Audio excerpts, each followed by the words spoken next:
मेरी एक 3 साल की बेटी है। तो मेरा क्वेश्चन उससे रिलेटेड है कि अभी एक वीक पहले ही आपकी एक वीडियो आई थी कि बचपन में ही मेन कंडीशनिंग बच्चों की हो जाती है 15 साल की एज तक, what they learn, what they absorb from the environment. तो ऐसा क्या करें कि उनकी ग्रोथ एक पॉजिटिव फॉर्म में हो और किसी चीज को लेके कंडीशनिंग ना हो, पक्की कंडीशनिंग ना हो। Just encourage her to ask as many questions as possible. Let her question everything. बस ये सिखा दो उसको कि बचपन से ही क्वेश्चन पूछने से कभी पीछे नहीं हटना है, और जब भी वो कोई क्वेश्चन पूछे, give your 100% attention to her. Show genuine interest in her question, चाहे वो आपको मीनिंगफुल लगे या मीनिंगलेस लगे, चाहे इंटेलिजेंट क्वेश्चन लगे या फूलिश लगे, क्योंकि ये तो हमारा अपना पर्सपेक्टिव है जो हम बोलते हैं इंटेलिजेंट है, फूलिश है, जबकि बच्चों के क्वेश्चन एक्चुअल में इंटेलिजेंट होते हैं क्योंकि वो कुछ भी पूछ लेते हैं. हमारे तो प्री कंसीव नोशंस होते हैं, जैसे ही कोई कुछ पूछता है एकदम से वहां से आंसर निकल करके आ जाता है, बट बच्चे किसी भी चीज को क्वेश्चन कर सकते हैं. So let her question anything and everything, जो भी उसके माइंड में आता है, और कभी भी उसके क्वेश्चन से भागना नहीं है. यानी कुछ भी पूछती है, अभी तो बहुत छोटी है आपकी जो डॉटर है, she is just 3 years old, but जैसे जैसे वो बड़ी होगी वो सब कुछ पूछेगी आपसे, एक एक चीज पूछेगी.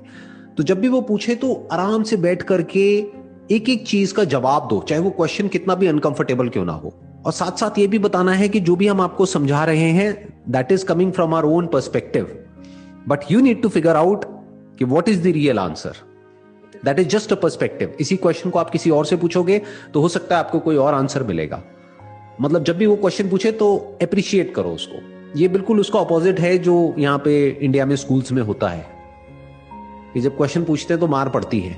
टीचर कहती है कि आपको क्वेश्चन पूछने के लिए नहीं बिठाया हुआ इस क्लासरूम में, आंसर देने के लिए बिठाया हुआ है.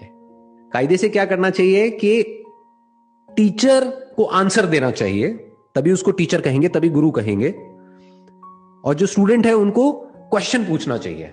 जबकि अगर देखा जाए तो हमारे एजुकेशन सिस्टम में इसका एग्जैक्ट ऑपोजिट होता है. टीचर क्वेश्चन पूछता है, या जो एजुकेशन सिस्टम है वो क्वेश्चन पूछता है बच्चों से, और बच्चों का काम है आंसर देना. इसको कंडीशनिंग बोलते हैं. So let her ask anything and everything. Let her put a question mark even on your strongest beliefs for that matter. जो भी आप कर रहे हो, मान लो घर में एक पूजा कर रहे हो, कोई दिवाली के टाइम पे या ऐसे करके कुछ भी, तो वो पूछेगी ये क्यों कर रहे हो, वो क्यों कर रहे हो. अगर आंसर नहीं है तो आंसर ढूंढो और उसको बताओ, और नहीं है तो हम्बली एक्सेप्ट करो कि बेटा मेरे को नहीं पता है, बट मैं पूरी कोशिश करूंगी तुम्हारे इस क्वेश्चन का आंसर देने के लिए. इससे ही एक रिलेटेड दूसरा क्वेश्चन है. मैंने कहीं पढ़ा था कि बच्चे, आप उनको जो बोलते हो वो नहीं समझते, बट आप जो करते हो वो सीखते हैं.